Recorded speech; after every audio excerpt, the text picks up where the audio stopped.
Assalamualaikum warahmatullahi wabarakatuh.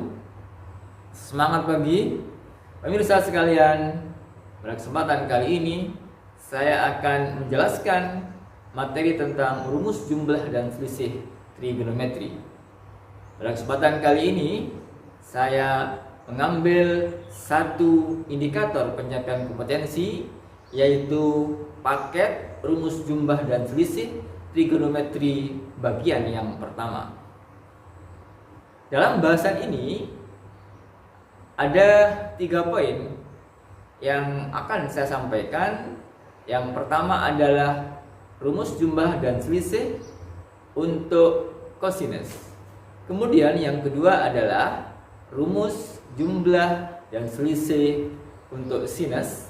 Dan yang terakhir adalah rumus jumlah dan selisih untuk tangan.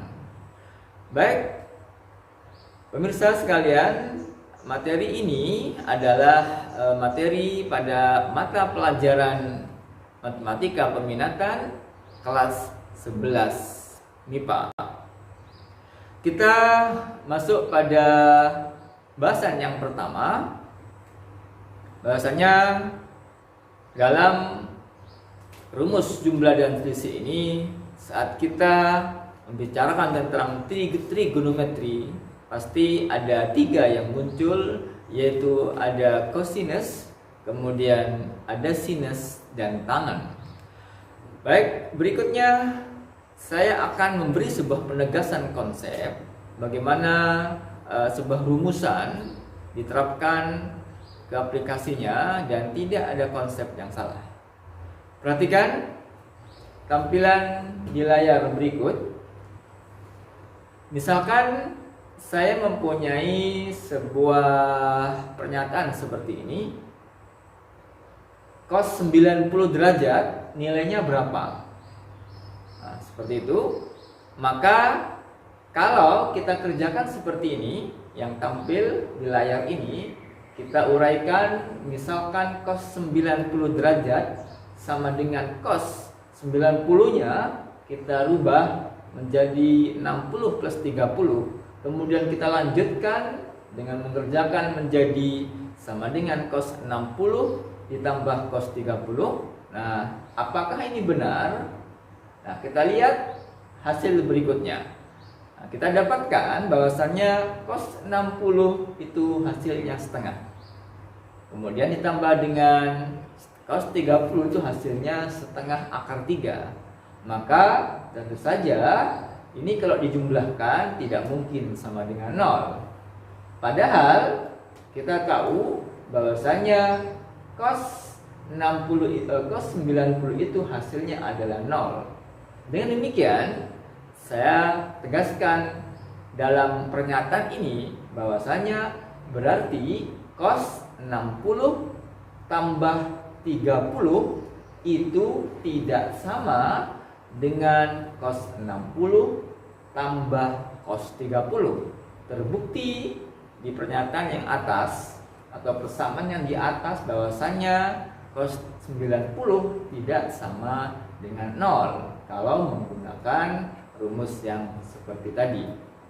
Nah, berikutnya kalau kita perumum dari kasus satu saja salah dalam konteks matematika, dalam membuktikan sebuah rumus itu salah dengan satu saja salah, maka dapat kita simpulkan bahwa kalau kita mempunyai cos A plus B tidak sama, A plus B artinya tidak sama dengan cos A plus B.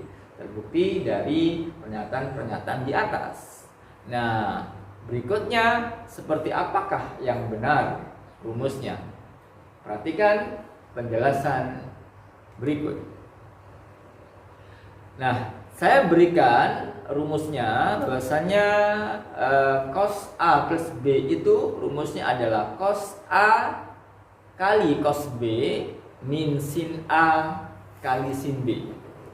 Kemudian kalau cos A min B rumusnya adalah cos A kali cos B plus sin A kali sin B.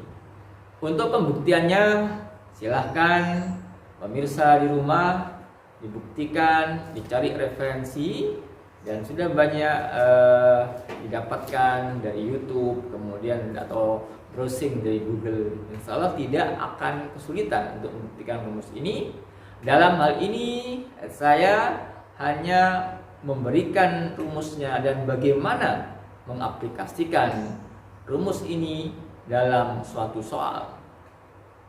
Untuk mengingat bahwasanya kalau kos jumlah seperti yang tampil di rumus yang pertama, pasti rumusnya itu adalah kos min sin. Nah, seperti itu. Jadi kalau kos jumlah ya, maka muncul kos min sin.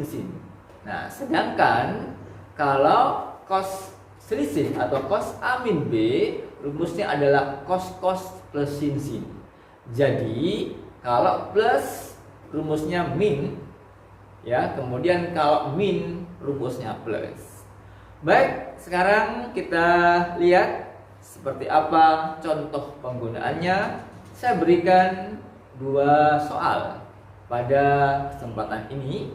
Yang pertama, misalkan diminta mencari berapakah nilai cos 105. Kemudian yang kedua, misalkan diminta mencari berapakah cos 15. Nah, kenapa kok muncul atau perlu menggunakan rumus ini? Karena kalau kita mencari cos 105 itu bukan sudutnya bukan sudut istimewa. Nah, sehingga tidak bisa dihitung secara langsung seperti sudut istimewa. Demikian juga untuk sudut 15. Maka dengan rumusan ini kita bisa menghitung secara eksak berapa nilai dari cos 105 derajat. Seperti apa pembahasannya? Perhatikan tampilan di bawahnya. Bahwasanya cos 105 ini kita rubah ya, menjadi penjumlahan 2 sudut istimewa yang kita punya. Maka dalam hal ini saya pilih 105 saya rubah menjadi 60 plus 45. Seperti itu. Dengan demikian kita dapatkan bahwa cos 105 sama dengan cos 60 plus 45. Dengan demikian, menggunakan rumus yang saya berikan di atas, maka dapat diuraikan menjadi cos 60 cos 45 min sin 60 min sin 45. Apa yang terjadi? Maka sekarang seluruh sudutnya adalah istimewa. Nah, dengan demikian kita bisa menghitung dengan mudah. Kita hitung langkah berikutnya cos 60 sama dengan setengah, kemudian kali cos 45 setengah akar 2 dikurangi sin 60 setengah akar 3 dan sin 45 setengah akar 2. Selanjutnya kita kalikan, maka didapatkan setengah akar 2 seperempat akar 2 dikurangi seperempat akar 6. Selanjutnya, karena di situ ada seperempat muncul di 2 suku, maka kita bisa mengeluarkan seperempatnya sehingga menjadi seperempat dalam kurung akar 2 dikurangi akar 6. Nah, seperti itu pemirsa sekalian untuk pembahasan soal yang bagian A. Selanjutnya kita coba soal yang bagian kedua. Nah, seperti ini. Cos 115. Nah, seperti apa menguraikannya? Maka dalam konsep kita, bagaimana merubah sudut 15 ini menjadi penjumlahan mungkin atau pengurangan yang melibatkan sudut istimewa. Nah, maka kita bisa memilih 45 dikurangi 30. Kenapa? Karena hasilnya ada 15. Sebenarnya kita bisa juga memilih sudut yang lain atau memilih pasangan sudut yang lain menggunakan sudut 60 dikurangi 45. Nah, juga selisihnya adalah 15. Dalam hal ini Saya pilih saja yang lebih kecil angkanya, saya pilih 45 dikurangi 30. Dengan demikian, cos 15 dapat kita tuliskan menjadi cos 45 dikurangi 30. Nah, selanjutnya kita uraikan menjadi, kalau min maka rumusnya adalah cos plus sin. Maka didapatkan menjadi cos 45 cos 30 plus, ya. Maaf di sini rumusnya salah, itu harusnya plus, ya. Maka jadi plus sin 45 sin 30. Selanjutnya kita uraikan, karena ini sudah sudutnya istimewa, maka dengan mudah pemirsa sekalian menghitung, maka didapatkan setengah kali setengah akar 2 menjadi seperempat akar 6. Kemudian setengah akar 2 kali juga setengah, jadi maaf ini plus, ya, jadi plus seperempat akar 2. Maka selanjutnya kita bisa mengeluarkan seperempatnya menggunakan hukum distributif, maka kita dapatkan seperempat akar 6 plus, ini seharusnya plus, ya pemirsa, plus akar 2. Jadi seperti ini hasilnya. Maka didapatkan bahwa cos 15 itu hasilnya adalah seperempat akar 6 plus akar 2. Nah, baik, selanjutnya kita bahas yang soal selanjutnya adalah kita lanjutkan ke rumus jumlah dan selisih untuk sinus. Nah, untuk pembuktian rumusnya kita serahkan kepada pemirsa, silakan dibuktikan dengan cara yang sederhana menggunakan rumus sebelumnya. Rumus cos nanti bisa menurunkan rumus sin ini. Dalam hal ini kita berikan saja dan kita akan langsung memakai dalam soal. Baik, seperti ini untuk memudahkan untuk menghafal rumusnya. Perhatikan, rumusnya adalah sin jumlah atau sin A plus B itu sama dengan sin cos plus cosin. Nah, seperti itu pemirsa sekalian untuk menghafalkannya. Jadi kalau sin jumlah, rumusnya adalah sin cos plus cosin. Sin cos plus cosin, maka didapatkan kalau dimasukkan variabelnya menjadi sin A plus B, rumusnya adalah sin A cos B plus cos A sin B. Kemudian dengan cara yang analog, dengan cara yang sama, kita dapatkan nanti kalau sin A min B menjadi sin A cos B min cos A sin B. Nah, perhatikan pemirsa sekalian, untuk rumus sin ini kalau plus juga kan di belakangnya, kalau min juga di belakangnya. Jadi kalau sin jumlah, rumusnya sin cos plus cosin. Sedangkan kalau sin selisih, rumusnya adalah sin cos min cosin. Nah, itu rumusnya. Baik, pemirsa, kita coba satu soal di sini.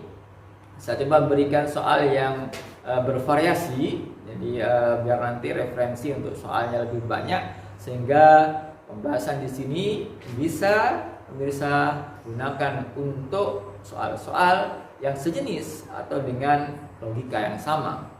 Seperti ini soalnya. Diketahui sin A sama dengan negatif 4/5 dan cos B 7/25. Dengan A dan B berturut-turut, sudut di kuadran 3 dan sudut di kuadran 4. Tentukan nilai dari sin A plus B, kemudian yang kedua adalah sin A min B. Nah, baik, seperti apa penyelesaiannya? Kita perhatikan. Pembahasannya adalah kita lihat yang diminta di soal adalah sin A plus B. Nah, tentu saja kita sudah hafal rumusnya bahwa sin A plus B itu rumusnya adalah sin cos plus cosin. Sehingga kalau dimasukkan menjadi sin A cos B plus cos A sin B. Artinya apa? Kita harus mencari nilai sinnya berapa, kemudian kita juga butuh mencari nilai cosnya berapa. kita harus mencari sin A berapa, sin B berapa, dan cos A berapa, dan cos B berapa. Nah, di soal kita hanya punya data sin A saja dan cos B saja. Dengan demikian, kita cari variabel atau kita cari nilai yang belum ditemukan yang kita butuhkan di dalam rumus. Maka yang pertama kita akan mencari berapakah cos A. Dari mana mendapatkannya? Dari sin A. Nah, dari sin A atau sudut A sama dengan negatif 4/5, maka kita bisa mengilustrasikan sebuah segitiga siku-siku dengan sudut A. Kemudian perhatikan kalau sin itu rumusnya adalah sin demi depan per miring. Nah, maka karena di soal itu sin A sama dengan min 4/5, ini tanda negatifnya diabaikan dalam menganalogkan atau mengilustrasikan dalam segitiga. Artinya depannya 4, miringnya 5. Nah, berarti kita masukkan sudut A di posisi di situ, kemudian 4 di depannya, kemudian 5 adalah sisi miring. Sisi miring untuk diperhatikan maksudnya adalah sisi yang terpanjang atau hipotenusa istilahnya.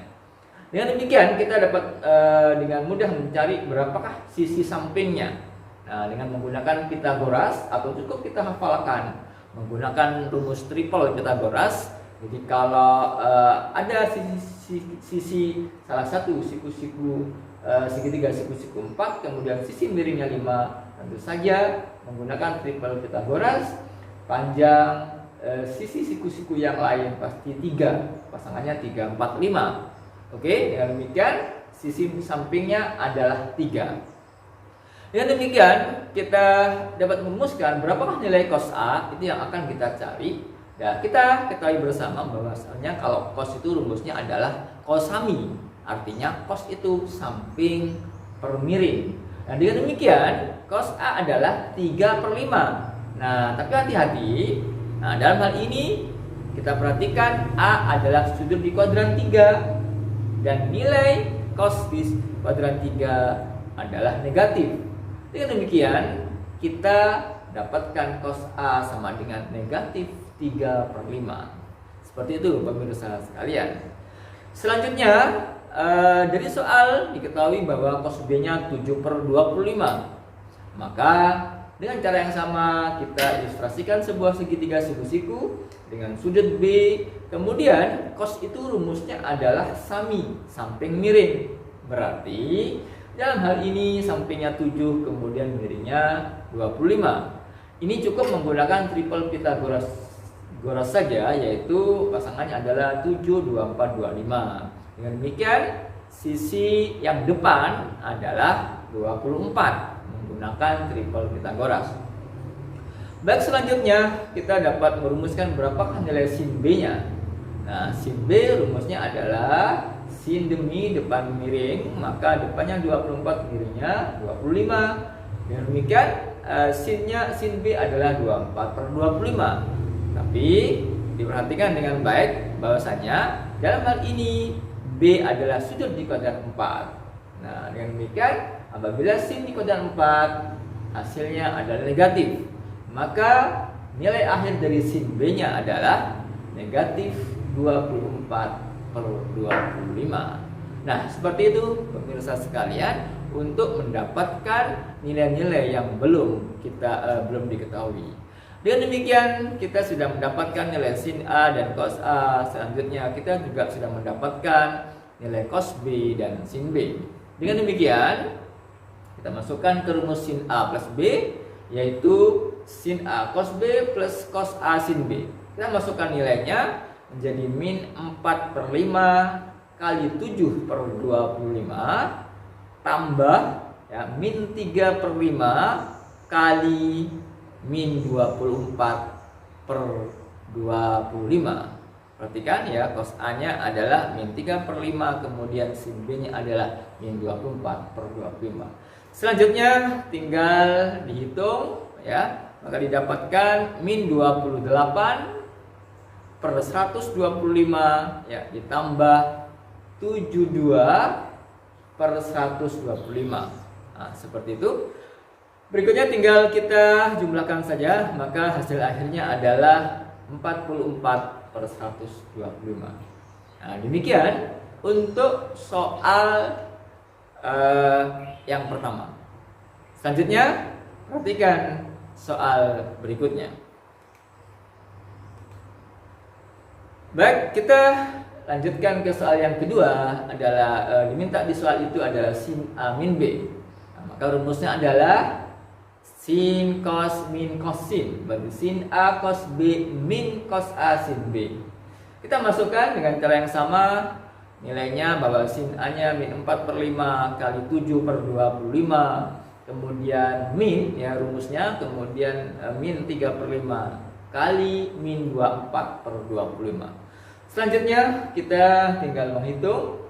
Maka didapatkan min 28 per 125 min 72 per 125. Yang didapatkan min 100 per 125. Kemudian kita dapat menyederhanakan menjadi negatif 4 per 5. Demikian pemirsa sekalian untuk pembahasan rumus untuk rumus jumlah dan selisih untuk kosinus dan rumus jumlah dan selisih untuk sinus dalam penggunaan soal yang sederhana. Soal ini nanti pemirsa sekalian bisa menggunakan ke soal-soal yang lain dengan konsep yang sama. Selanjutnya pemirsa sekalian tinggal satu bahasan lagi, yaitu bagaimana rumus jumlah dan selisih untuk tangan. Baik, tetap semangat. Kita lanjutkan lagi ke bahasan berikutnya. Perhatikan, berikutnya adalah tangan ya. Perhatikan, kita kembali lagi ke awal untuk melihat materinya. Baik, kita masuk ke tangan sekarang. Nah, bagaimana berkaitan dengan rumus tangan? Seperti biasa untuk bukti kami serahkan kepada pemirsa untuk pembuktiannya. Kita langsung memberikan rumusnya saja. Baik, rumusnya yang pertama adalah untuk tangan jumlah. Tangan A plus B sama dengan tangan A plus tangan B per 1 min tangan A kali tangan B. Sedangkan untuk tangan A min B, nah, itu rumusnya adalah tangan A min tangan B per 1 plus tangan A tangan B. Perhatikan pemirsa sekalian, dalam hal ini untuk menghafalkan, jadi kalau rumus jumlah untuk tangan ini, yang atas itu plus, yang bawahnya min. Nah, kemudian untuk kalau rumus yang selisih atau tangan A min B, yang atas itu min, kemudian yang bawah jadi plus. Nah, seperti itu ciri untuk mengingat rumus jumlah dan selisih untuk tangan. Baik, pemirsa, kita lanjutkan ke contoh satu soal untuk pembahasan atau aplikasi rumus untuk tangan ini. Baik, perhatikan, diminta di soal ini sebagai berikut. Tentukan nilai dari 3 tan 240 dikurangi 3 tan 15 dibagi dengan 2 plus tan 240 kali tan 15. Baik, seperti apa penyelesaiannya? Kalau dilihat sepintas pemirsa sekalian, soal ini sepertinya agak sulit ya. Kenapa kok sulit? Karena kalau diperhatikan dengan baik di soal ini muncul semua sudutnya bukan sudut istimewa, sehingga tentu saja kita harus mengarahkan atau membawa ke sudut istimewa untuk menyelesaikan pembahasannya. Baik, seperti apa pembahasannya? Kalau kita lihat sepintas, soal ini itu mirip bentuknya ya dengan soal di rumus yang kedua, yaitu tangan A min B. Nah, di atasnya min, di bawahnya plus. Nah, cuma di sini hati-hati di sini yang membuat belum kelihatan rumusan yang akan dipakai karena ada angka 3 dan 2. Ada angka 3 di atas dan angka 2 di bawah. Maka seperti apa pembahasannya? Kita keluarkan saja 3-nya. atau istilahnya difaktorkan ya. Faktorkan, 3-nya kita keluarkan, maka didapat menjadi seperti ini, 3, maka dalam kurung tangan 240 min tangan 15. Dengan cara yang sama, angka 2 di bawah bisa difaktorkan juga, dikeluarkan, maka menjadi 1 plus ya, tangan 240 kali tangan 15. Nah, setelah seperti ini, maka kelihatan sudah rumusnya bagaimana cara menggunakannya. Dan kalau kita lihat bahwasannya dari rumusan itu ya didapat bahwasannya rumus yang muncul sama dengan rumus tangan A min B ya, dengan A 240 sedangkan B-nya 15. Dengan demikian dapat kita tuliskan menjadi 3/2 tangan 240 min 15. Dengan sederhana kita sederhanakan menjadi 3/2 tangan 225. Baik, selanjutnya kita bisa menentukan bahwa tangan 225 itu sama dengan tangan 45. Nah, kita perhatikan bahwasannya 225 itu di kuadran 3 dan kuadran 3 itu tangan positif, maka sama dengan tangan 45. Dengan demikian kita tahu bahwasanya tangan 45 itu nilainya 1.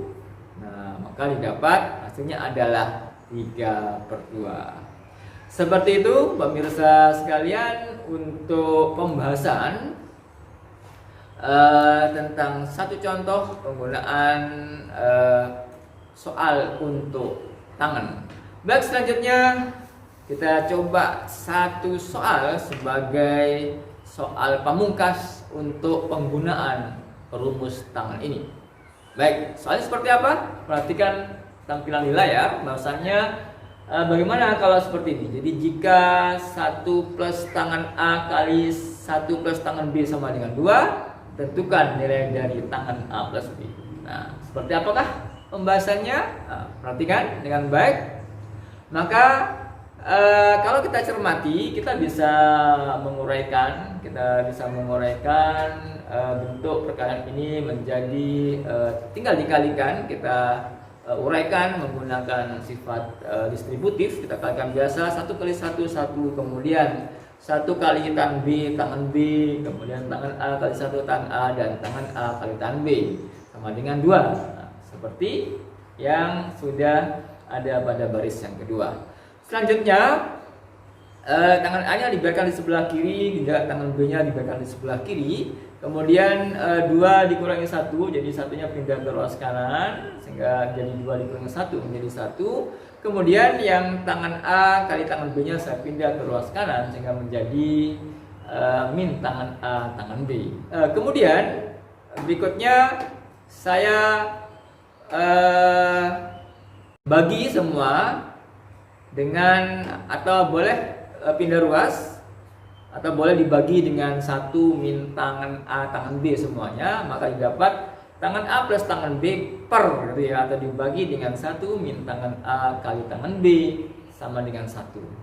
Nah ini diperhatikan bentuknya muncul bentuk tangan A plus tangan B, 1 min tangan A tangan B. Nah, kalau dicermati dengan baik, ini adalah rumus dari tangan A plus B. Dengan demikian, tangan A plus B nya nilainya 1. Seperti itu pembahasan tentang rumus jumlah dan selisih, trigonometri, kosinus, sinus, dan tangan dalam aplikasi dalam soal.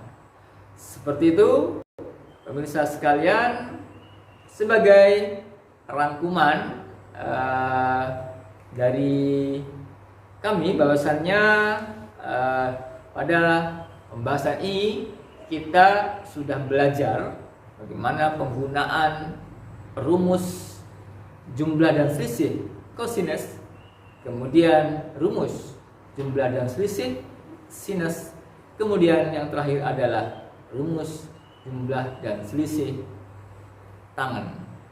Selanjutnya, pada pertemuan selanjutnya kita lanjutkan dengan rumus yang bagian yang kedua. Banyak rumus yang harus pemirsa sekalian pahami dalam materi tentang rumus jumlah dan selisih ini. Nah, tapi dengan modal rumus yang sederhana, bagian pertama ini akan memudahkan pemirsa untuk mempelajari rumus-rumus berikutnya yang lebih kompleks.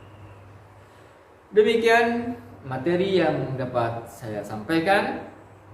Kurang lebihnya mohon maaf. Akhir kata, tetap semangat. Wassalamualaikum warahmatullahi wabarakatuh.